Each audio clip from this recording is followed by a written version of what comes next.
Hello students, welcome to this online class. As I promised in the last class, today I am going to discuss a topic which is very important as well as very basic to understand a very important phenomena in Western philosophy. So today I am going to discuss on the introduction of phenomenology and existentialism. This is going to help UG third year students because this is there in their syllabus as a paper called Introduction to Phenomenology and Existentialism. Though it is meant for UG third year students basically, but this can be also used as a rudimentary class for PG second year students. So I hope this lecture will, will help UG third year students as well as PG second year students. Now let's discuss what is phenomenology or existentialism. In fact, these two philosophical trends called phenomenology and existentialism are very important in a very significant phase of Western philosophy. Now we know that Western philosophy, the duration of Western philosophy is divided into three basic groups. One is called ancient Western philosophy or ancient history of Western philosophy.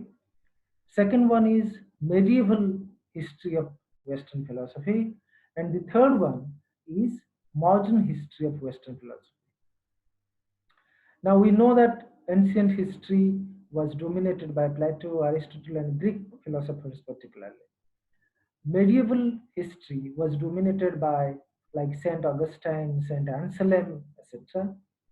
Modern philosophy was dominated by philosophers like Bacon, Descartes, Leibniz, Spinoza, Locke, Berkeley, Hume, Kant, and others, right?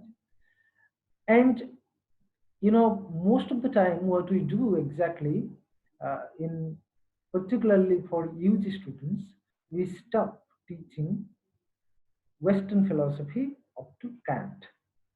After Kant, we don't discuss in UG classes, we discuss in PG classes, right? But in Ravenshaw University, we have introduced a course, very innovative course.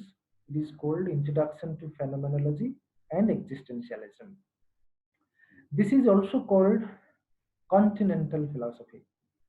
Now we have to understand what is continental philosophy or why phenomenology or existentialism is called as continental philosophy, right? Now you know what is the meaning of continent, right? But normally continent is referred to Europe, particularly Europe. But even in Europe also, when we talk about continental philosophy, we simply mean philosophy that is grown out of Britain, sorry, Germany and France. So philosophy that emerges from Germany and France. After, of course, Kant. So Kant is also a German philosopher, we must understand. So after Kant, right,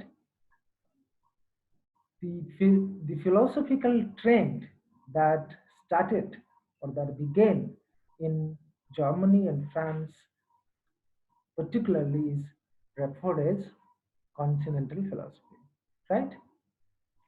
And phenomenology is particularly known as a continental philosophy, though there are many other philosophies, different types of philosophies, they also come under the group continental philosophy, right? So today, but we will discuss only what is phenomenology, how does it begin, who are its propounders, what is its central theme. So we will concentrate on these four basic issues. First is what is phenomenology. Second is who are propounders of phenomenology.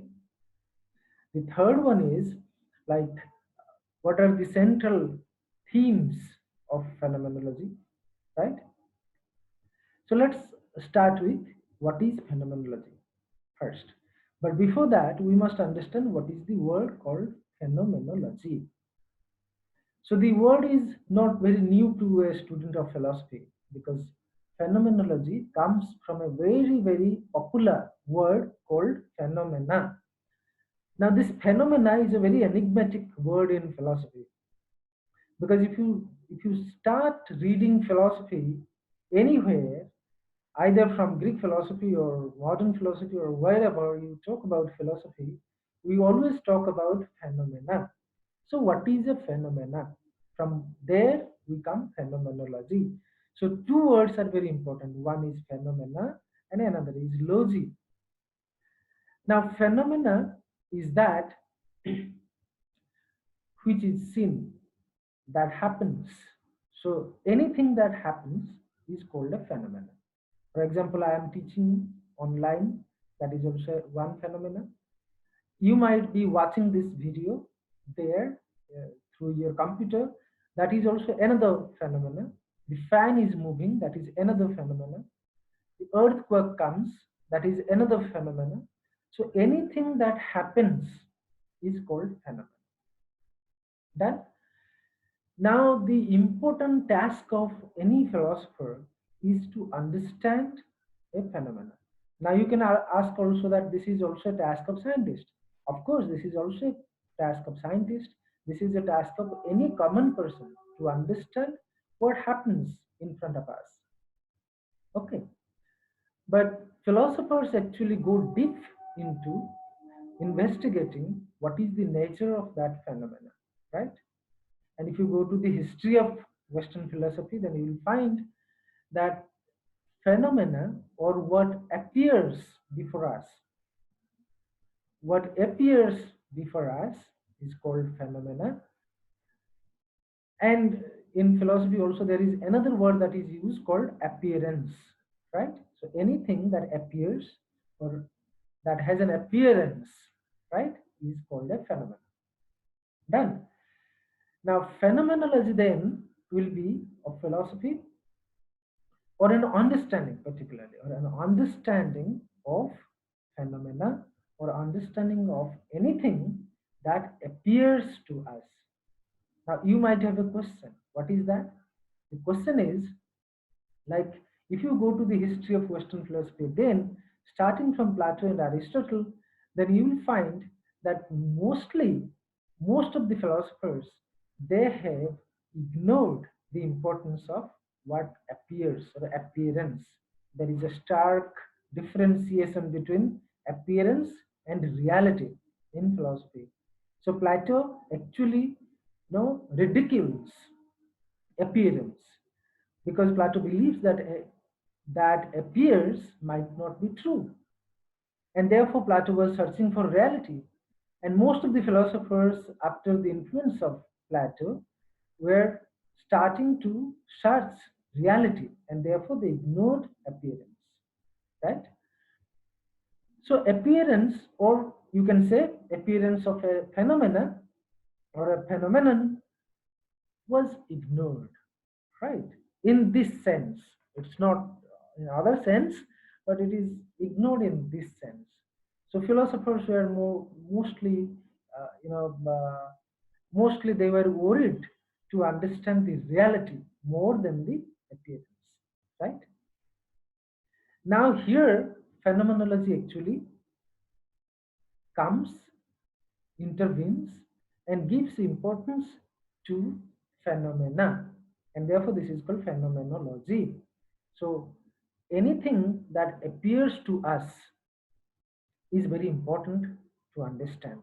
So that is the central point of phenomenology, that anything that appears to us or anything that is a phenomenon is very important to investigate, and that is the central theme of phenomenology, how to understand a phenomenon, right? This is how phenomenology started. But if you will see that phenomenon, this use of this word phenomena is not very new, not very new to phenomenologists. So, who is a phenomenologist? Who talks about phenomenology? He's a phenomenologist. Now you can say that I am also a phenomenologist, logist because I am talking about phenomenology. Okay, so phenomena or investigation of a phenomenon as it appears is very important to phenomenologist, as the name suggests, right? But it is not very new for phenomenologist, right? Before phenomenologist use this word phenomena, there are many people they actually used phenomenology as a word.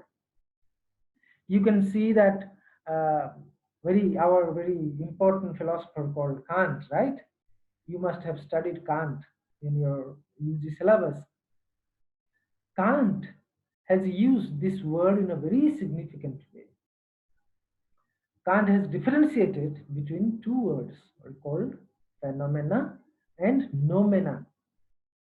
Now, before understanding what is phenomenology and how does it begin, we have to understand how does Kant use it, right? Use this word. So Kant differentiates between phenomena and noumena. Now, what is the difference? The difference is Kant believes that anything that is captured by our knowledge techniques, you know, techniques of our knowledge or tools of our knowledge system. So, what does it mean? It means that look, we have our sense organs, right? Through these sense organs, we understand the world.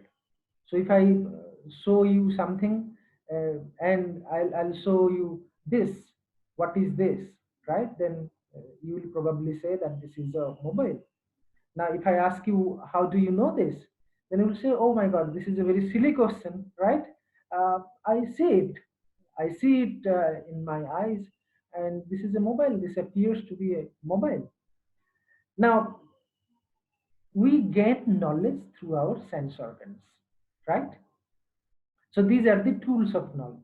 Kant believes that we have two separate tools of at least two sets of tools of knowledge. One is our sense organs, and another is understanding that is there in our mind. So sense organs and our understandings, categories of understanding. You might be knowing what is category, right? I must have deliberate on that. So categories and sense organs, they help us attaining knowledge about anything, right? So Kant believes that anything that is captured by these tools of knowledge acquirement, right, is called phenomena. It might happen, for example, look, our eyesight has a particular range, isn't it? Like for example, it has a particular range. Beyond that, we cannot see. Now we can see it if we use a telescope. That is how we extend or enlarge our scope, right? So eyes have its range of capturing a particular object, right? So Kant believes that our tools of acquiring knowledge has a particular limit. Beyond that, we cannot understand what is there, right? And therefore, Kant believes there are two worlds. One is phenomenal world. So, what is phenomenal world? Phenomenal world is that world which we can know, about which we can know. Our, our tools of knowledge can acquire knowledge about that world, right? That is called phenomenal world. Now, Kant believes that beyond this phenomenal world, there might be another world that is called nominal world, right? There might be, but we are helpless. We don't know what type of world is that, right? And therefore, Kant believes that whenever we talk about anything, we talk about the world, we should always talk about this phenomenal world, about which we can know, about which our knowledge processing tools can give us knowledge. And we should not say anything beyond this. Now, take an example. For example, right? Example is the idea of God, right? Now, Kant would say that look, what is God that cannot be acquired by our sense organs? Because sense organs cannot see or capture the idea of God, right?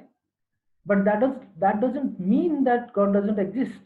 It might exist, but we don't know, right? And we should not talk about that also, right? So phenomenal world and nominal world.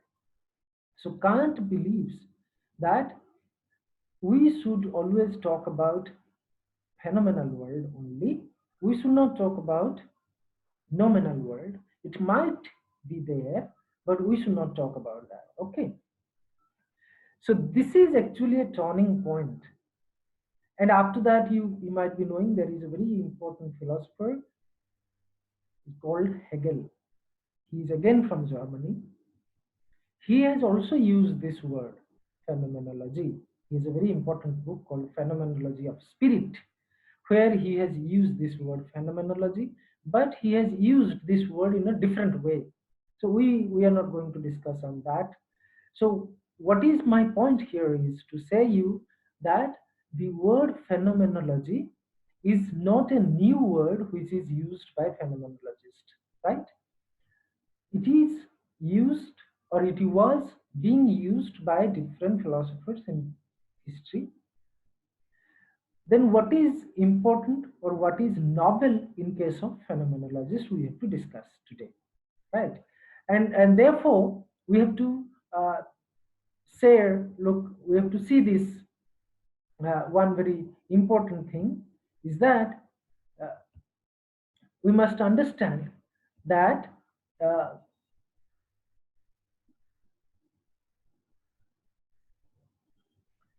let me show you a slide which will give you a very clear picture about how phenomenology started, or when phenomenology was developing in Europe, what was the climate there. So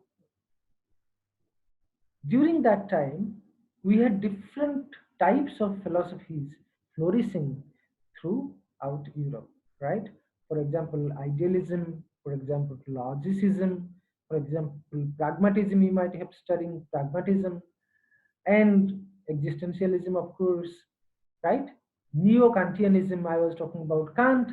So Kant was also giving very importance to the word phenomenology. Now, as I was saying that before, you know, now you can see the, uh, you know, slide where I have written a name called Edmund Husserl. Now I'm going to talk about this Edmund Husserl because Edmund Husserl is a man who is considered to be the father of phenomenology, right? He is the propounder of phenomenology. So I will talk about him in detail in a next video. But today, let me tell you, before Edmund Husserl talks about phenomena or phenomenology, as I said that Immanuel Kant was discussing about the word phenomena. G.W.F. Hegel. Hegel was also talking about the word phenomena, but the way they were using might be slightly different from the way Edmund Husserl used this word called phenomenal, phenomenon, right? So very important word is then phenomena. So we could understand what is phenomenology. So in a word then, what should we say? Phenomenology is a new way of doing philosophy which investigates the real nature of a phenomena. Now, real nature of phenomena means that the way of phenomena appears before us, we should not talk about anything. We simply should describe as the phenomena appears before us. Okay? So this is at least what is phenomenology. All right. Now, as this slide says, what is phenomenology or themes of phenomenology? Is I promised in the beginning of the class that I am going to discuss a very basic themes of phenomenology today. The first one is phenomenology is a radical way of doing philosophy. So what is that? Let me discuss a little bit. What is a radical way of doing philosophy?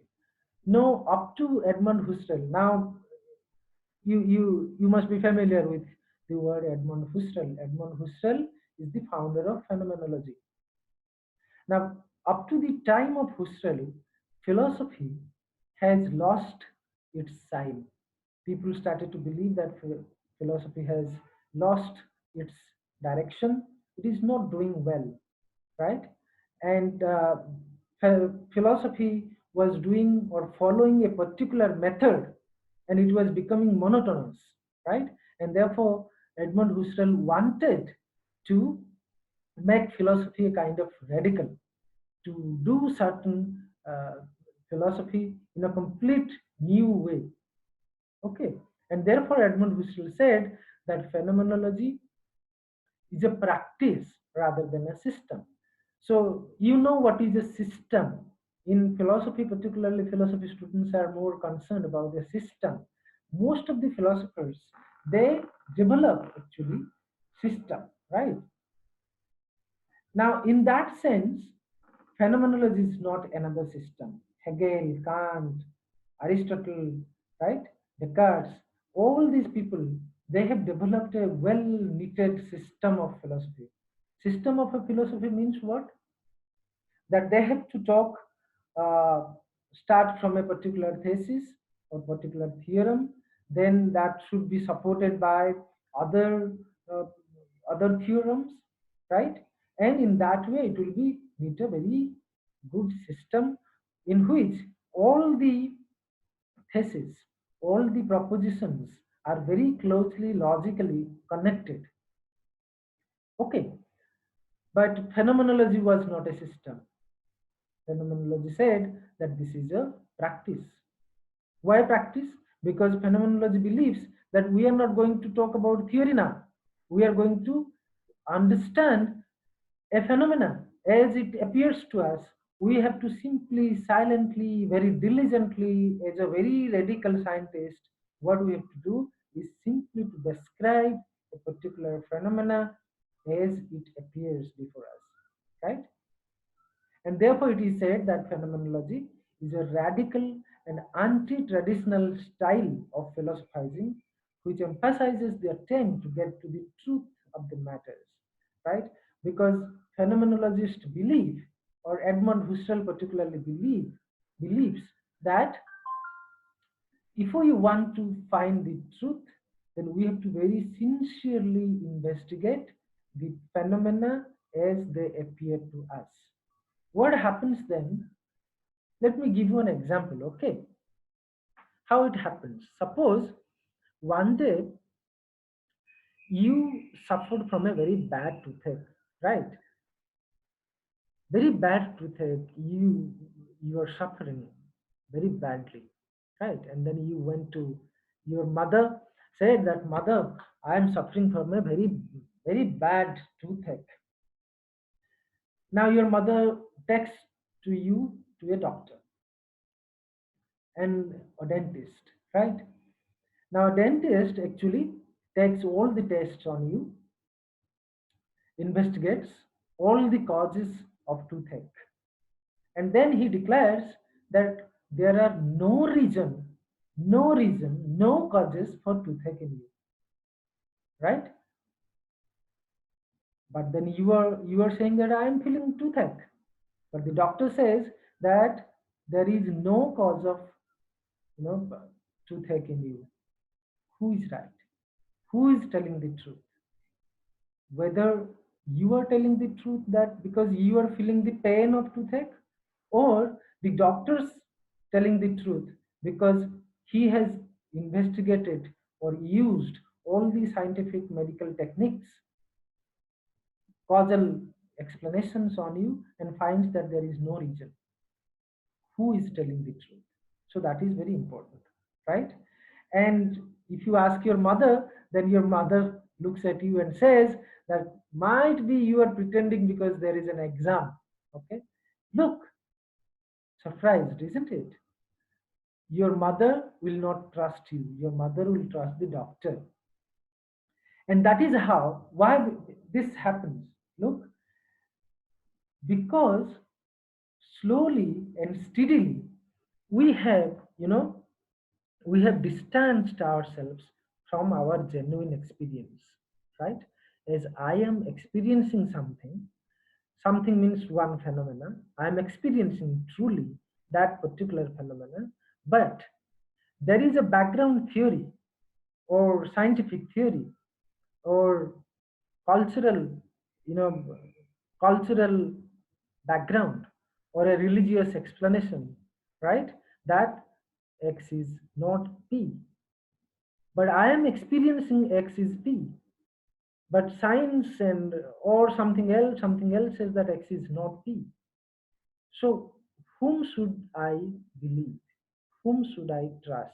Should I believe my experience or should I believe the explanations that are given by particular experts?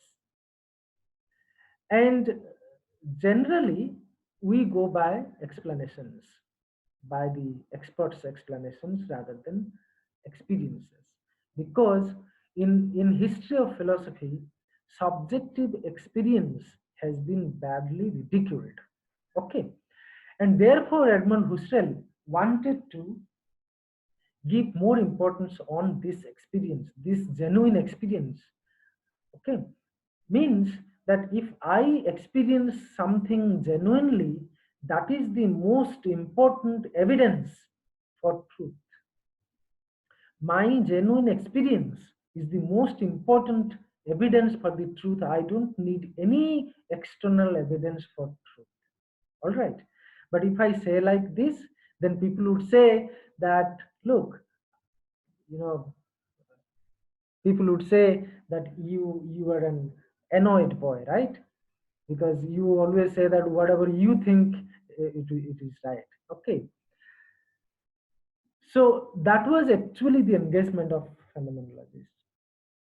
So what is their theme? Their theme is to describe phenomena in the broadest sense as whatever appears in the manner in which it appears, that is, as it manifests itself to consciousness, to the experiencer, right? So this is the most important theme of phenomenologist. What is that? We must bank upon, we must trust the experiencier's experience.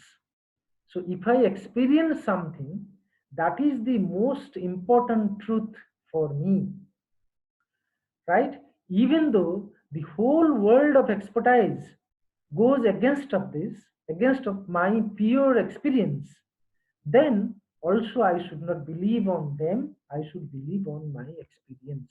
So that was the most important theme of phenomenologist.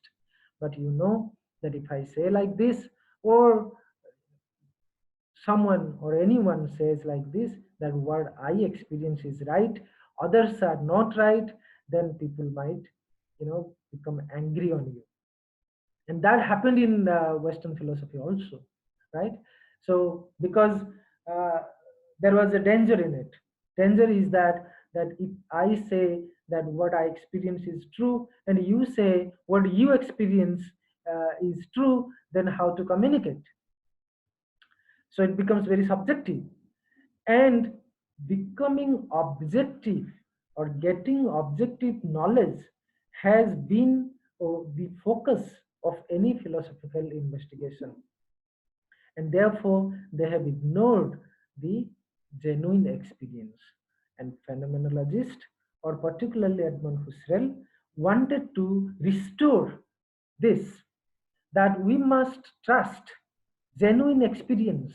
We must trust the experiencier who experiences the phenomena, because the phenomena appears before him, and as he experiences, that is the best evidence of that phenomena. So we don't need any other evidence for trusting it to be truth. Okay, so that is the most important theme of phenomenology, and we will discuss more uh, in the next video. What are other themes of phenomenology? And we also talk uh, individual phenomenologist philosophers, like for example Edmund Husserl. We'll also talk about Martin Heidegger, and we also talk about that how phenomenology gives rise to many other important philosophical movements in Europe in next coming videos. But today, at least, let's summarize what I said. The one first thing I said, that phenomenology is a part of, is considered to be the part of continental philosophy, and phenomenology started or flourished in Germany and France.